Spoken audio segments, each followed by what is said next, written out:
So today we're going to talk about self-rejecting. And the reason I chose this topic is because this is one of the things that I struggle with most, but it's also the most rewarding thing when you actually get to the other side of it. So in this video, we're going to talk about self-rejecting, why we do it, how to get past it. I'm going to give you guys an exercise at the end of the video, so stay tuned, that Brian gave me that helped me get a lot better with staying in the interactions longer.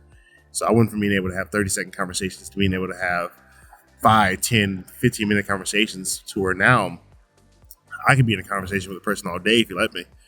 Whereas before I used to be terrified and I didn't like it. So anyways, let's jump into it. Now, self-sabotaging is a problem when you think about it, right? Because what you're really doing essentially, if you're in an interaction and you're pulling out way too early, you're leaving a lot on the table, right? So you're doing all this work up front, which is probably takes you a lot of courage to even stop a woman in the first place, especially a very beautiful, attractive woman. So you're doing all this work up front just to let it all go by pulling yourself out the interaction. I see it when I take guys out to meet women. They will get in front of a girl. It'll be going really well. The girl will be smiling. She'll be getting kind of girly. And then the guy would drop the ball at some point and then he will come back and I'll be like, well, what happened? And I was like, oh, no, it went well. I was like, cool. Did you get a number? And they're like, nah. And I'm like, what happened? He was like, yeah, nah, I just kind of felt weird. And I pulled out, I felt like I was bothering her. And I'm like, okay, so this is a problem. We got to stop doing this. We got to get you to a place of being able to have a conversation and seeing it through to the other side. So when I first started this work, it was very difficult for me to maintain a conversation longer than 15 to 30 seconds. And it was very nerve-wracking trying to force myself to stay in there to do so. So I would always self-reject. I'd get girls who were mildly interesting, who were kind of warm, and I open them up and they get a lot warmer. But then I would, in my head, find some reason to pull out. Maybe it's I didn't know what to say. Maybe it's like I feel like she's judging me. Maybe I feel like I'm not attractive enough. Whatever the case, I had stories coming up around all that stuff that was really just making it very difficult to be relaxed and in enjoyment with the conversation. So what happened was Brian had giving me this exercise that at the time I didn't feel like I was ready for the exercise. But of course, when you're the student, you're never going to feel like you're ready for the exercise, which is the whole point of it all. You need somebody to show you how to do it so that you can show up in it and be ready for it. So again, you're never going to be ready for it. Actually, you're just going to grow from it. So just do the work. So he gave me this exercise and he was like, okay, I want you to go over there and I want you to maintain a 2-minute conversation. And again, mind you, I was only used to having 15 to 30-second conversations. And so it was really difficult to have a 2-minute conversation with a person. But I did the work and I'm going to teach you guys what the exercise was exactly. And I started to notice that, I can actually hold a 2-minute conversation. Not only can I hold a 2-minute conversation, I can hold a 5-minute conversation, then a 10-minute conversation. I kid you not. I sat there one day at Third Street Promenade and I had an hour conversation with a lady. And this lady was gorgeous, by the way. And I was just like, what the hell? Who is this? Because this ain't me, right? I'm not used to being this dude that can do this. And it all changed. So I want to help you get over your tendency to pull out of interactions prematurely because you're not giving yourself enough time and space to see what's on the other side of these interactions, which is that girls are attracted to you. Girls are showing more interest in you. This is where sex happens. This is where attraction happens. This is where dates come from, being on the other side of that, right? And I want you guys to be able to get to the other side of your stories so that you guys can start to reap the benefits of your labor. Because what's the point of showing up at all if you're not even going to stay in the first place? You might as well not do it, all right? So now before we get into that exercise, I've got my own channel going now, as you guys see. I pulled away from the main Fearless channel, but I'm still very much a part of Fearless.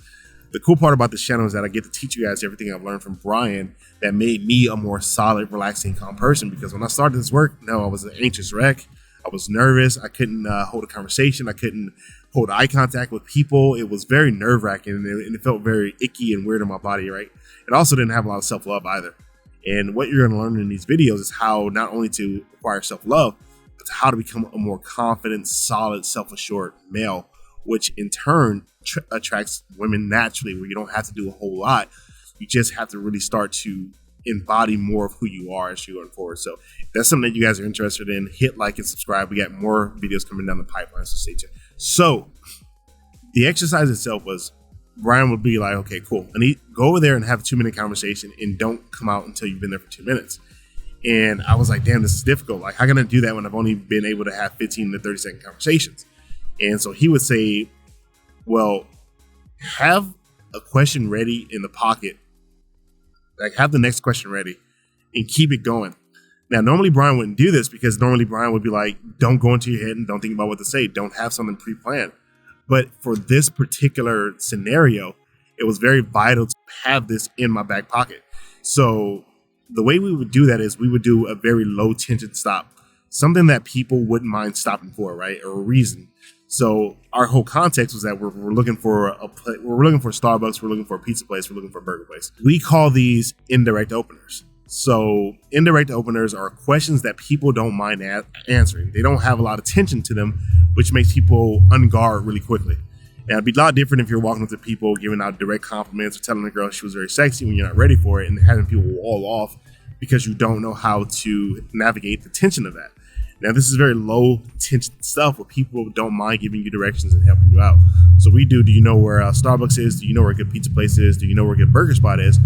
Also, do you know what time it is? Things that are very low tension. So in that, I might walk up to a person and I might say, hey, excuse me, do you know where a good pizza place is around here? And one of two things will happen. One is they will know where a pizza place is. And two is they will not know where a pizza place is. And actually, you might get a third thing that happens, which is they don't know where pizza place is, but they're going to pull out their phone and help you find one. That happens too. So a lot of times what will happen is when we give guys this exercise is they will get the time and directions and then they will leave the interaction. Now, this is where I started to learn how to have longer conversations, because normally I would also pull out and only be able to ask the question, get the answer, and leave, because I wouldn't know how to carry it after that. So Brian would say, have an extra question in the back pocket. And so what I would do is, okay, if they knew where the place was, I would say, okay, cool. You guys are you guys are local. All right, okay, cool. So how long you guys been living here? Do you like this place? What do you like about it? I'll find just some natural curiosity about them to get them talking, because people love when you're curious about them, right? They feel heard, they feel seen, more importantly, right? Which is something a lot of people don't get in their everyday lives. So if the person didn't know where the restaurant was or where to get a burger place or where to get pizza at around there, I would say something like, okay, cool. So you guys are not from here. You guys are tourists? Where are you guys from, right? So they might be like, yeah, no, we're not from here. And I'm like, cool. Where are you guys from? That will open further conversation. And so from there, I would ask another curious question, right? I would genuinely find curiosity about it. But at first, no, there wasn't any genuine curiosity. It was more like, I have to ask this next question. I have to ask this next question to keep going. Over time, I got 2 minutes in, 3 minutes in, and you start to surrender in your body. You start to relax, right? And when you start to surrender and relax, you realize that you do have a whole wealth of curiosity about this person. And then that stuff starts to really show out, especially when you find out you guys have common interests, which happens a lot of the time, right? Maybe you're from where they're from. Maybe you've been on vacation to where they live. Maybe you guys have something in common, and then that'll start that cycle rolling. Once that cycle is rolling, you'll start to realize how easy it is to just fall into a long conversation with the person that you connect with, right? So go out and make it a practice to stop, let's say, 5 people a day, and do it for 7 days straight. Do it from like Monday to Monday, or do it from like Friday to Friday. And while you're doing that, do 5 a day. Don't blow yourself out. Give yourself enough where you can go out and get some visceral experience, but you don't want to overdo it to the point where you don't want to go out the next day and do it. So just do 5 stops.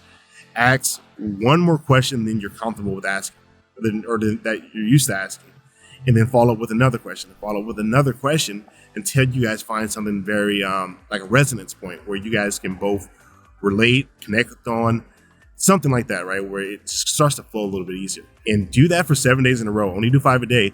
What you'll notice is you'll start to get better at having longer conversations, and you won't want to pull out. You'll actually start to enjoy engaging with people, and your body will start craving it more naturally. It'll happen like it did to me. I woke up the next morning and I wanted to go out and start talking to people. And I never had that before because I had always been scared to talk. And so that had never really left me. And I had days where it was off and on, but for the most part, more consistently, it's always been there. So go out and try this. And if you guys have questions about it, put them in the comments. If you guys have had success with them, put them in the comments. Guys need to see that you guys are having success to know that this stuff actually works, because a lot of people will write it off and won't do it. And then they'll go the whole next year still being unconfident, not being able to talk to people, especially beautiful women. All right. So I hope this helped you guys. And thanks for watching the new channel. I want to plug you guys with a ton of more videos that are going to help you guys become more confident, attractive, and solid. So stay tuned. And remember, guys, only the confident really live. Peace.